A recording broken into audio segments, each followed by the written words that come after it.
Magandang hapon, ito po ang ating update patungkol sa minomonitor natin na si Bagyong Tino. Sa kasalukuyan, sa huli nating update sa kanyang lokasyon, ito ay nasa coastal waters ng Jordan, Guimaras. Ito ay may taglay na lakas ng hangin malapit sa mata na umabot ng 130 km per hour at pagbugso o biglang paglakas ng hangin sa paligid nito na umabot ng 180 km per hour. Bahagya po ito na humina as compared dun sa intensity o lakas ng hangin niya noong mga nakaraang oras at araw. Ganoon din naman, patuloy pa rin yung kanyang pagkilos pakanluran sa bilis na 20 kilometers per hour. At sa ikalimang pagkakataon, ito ay naglandfall dito sa Iloilo City sa probinsya ng Iloilo kaninang 1:20 ng hapon.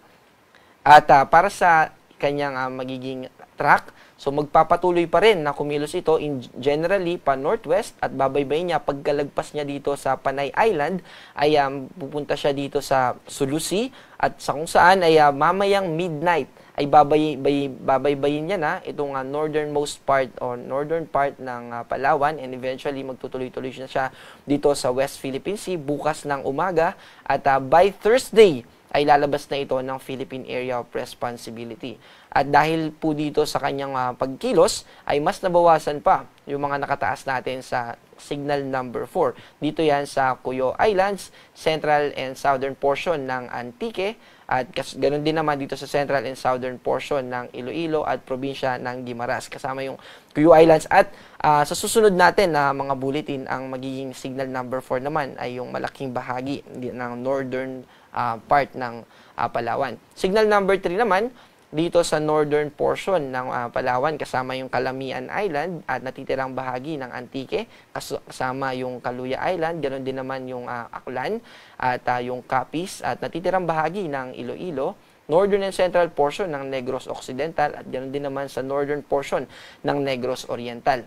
Signal number 2 naman dito sa southwestern portion ng Masbate, ito po yun, at sa southern portion ng Mindoro, parehong Occidental and Oriental Mindoro. Ganun din dito sa probinsya ng Romblon. Ito pong mga nakadilaw, ganun din naman sa central part ng Palawan, sa natitirang bahagi ng Occidental Mindoro. Itong dilaw, central part pa rin ito ng Negros Oriental. At sa buong Cebu, ganun din naman sa western part ng Bohol. Signal number 1 naman, dito sa central part ng Palawan, ganoon din naman sa natitirang bahagi ng Occidental Mindoro at Oriental Mindoro, central and southern part ng Marinduque, southern part ng Quezon kasama ang Burias Island, western part ng Albay, Ticao Islands, western and southern part ng Sorsogon, natitirang bahagi ng Masbate, western section nito northern Samar, malaking bahagi ng Samar, itong western part niya and central part ng Samar. Ganoon din naman yung probinsya ng Biliran, buong Leyte province kasama yung Camotes Island, southern Leyte except dun sa southeastern part ng Leyte at ganoon din naman dito sa natitirang bahagi ng Bohol, Siquijor at Negros Oriental. Bukod po dun sa pagbugso ng hangin na mga binanggit natin kanina, dahil sa northeast monsoon o sa amihan, ganun din naman sa shear line at sa trough or extension nitong si Bagyong Tino, ay magpapatuloy pa rin na mayroong mga pagbugso ng hangin na makakaapekto dito sa Cagayan Valley region, Cordillera Administrative Region, Ilocos Norte, Ilocos Sur, Central Luzon, Metro Manila, kasama po yung Metro Manila sa mga may pagbugso ng hangin, Calabarzon, Mimaropa, Bicol Region, Sarangani, Davao Occidental at Davao Oriental. Magpapatuloy po yung pagbugso ng hangin na yan, nadala nitong amihan, ganoon din ang shear line at yung trough ng Tino hanggang Wednesday. Patungkol naman sa mga pag-ulan, ay nananatili na nakapula.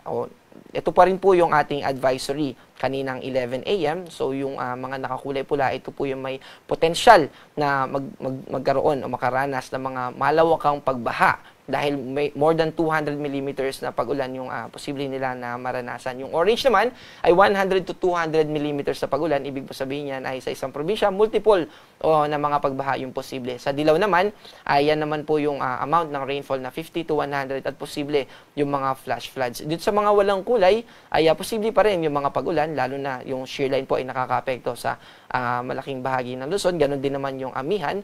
At yan naman po ay posible pa rin na makaranas ng mga pag-ulan either dala nung binanggit natin na weather system or mga thunderstorm lalo na dito sa Mindanao. Ganon din naman yung trough or yung extension ng kaulapan na associated or may kaugnayan dito kay Bagyong Tino.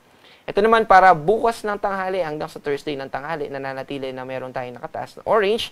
Dito sa mga nakakulay orange, ito po yung Palawan at Occidental Mindoro. Yellow naman po dito sa Aurora, Quezon, Batangas, Marinduque, Oriental Mindoro, Romblon, Aklan, Antique, Capiz, Iloilo at probinsya ng Guimaras. Yung storm surge warning natin ay in-update na po natin ito. So malaking bahagi ng Palawan, lalo na yung northern part, ay posible na makaranas ng mga storm surge o daluyong. Kaya inaabisuhan po natin yung ating mga kababayan na nakatira sa coastal areas na pansamantala po muna na sumunod tayo dito sa ating sa mga ipapayo ng LGUs. Lumikas po tayo kung alam natin na yung lugar natin ay posibleng maapektuhan ng malalakas na alon na tatama sa ating baybayin, sa ating mga coastal areas. Orange naman po dito sa western part ng Panay Island at ganoon din naman sa southern section ng Mindoro Island. At 1 to 2 meters naman dito sa mga nakakulay yellow. Nakataas pa rin yung ating gale warning, kaya hindi po natin ina-advise yung anumang aktibidad sa wag po tayong maglalayag o mangingisda o anumang aktibidad na kakailanganin natin pumunta sa ating mga karagatan. Dahil yung gale warning po, pag pumalaot po tayo, posible tayo na makaranas o maka-encounter ng matataas na alon na pwedeng makapagpatumba ng mga bangka. Ganon din naman yung mga ginagamit natin na sa pangingisda. Also, nakataas pa rin po, kanina po itong 2 p.m. na issuance natin, may mga nakataas pa rin na lugar na nandun yung ating heavy rainfall warning. Ibig sabihin, posible tayong makaranas ng torrential rain. So within the next 3 hours, yung mga pag-ulan na yan ay greater than 30 millimeters. Yan yung mga tipo po ng mga pag-ulan na nakakapagdulot ng mga pagbaha at ganoon din naman ng mga landslide. Kaya lalo na dun sa mga nakakulay pula. And then orange naman po at dun sa mga 15 to 30 millimeters at yellow naman dito sa 7.5 to 15 millimeters. Yung mga nakakulay blue, may ano po tayo dyan, thunderstorm watch. Ibig sabihin, posible yung mga pag-ulan din. Ina-expect din natin sa susunod na 2 hanggang 3 oras na makakaranas tayo ng mga pag-ulan.